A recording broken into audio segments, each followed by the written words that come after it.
ॐ सोमनाथाय नमः।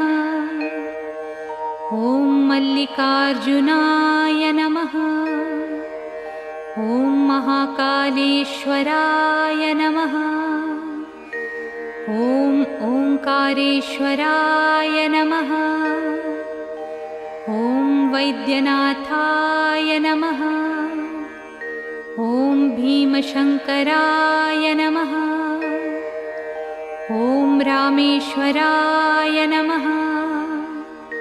ॐ नागेश्वराय नमः। ॐ विश्वेश्वराय नमः।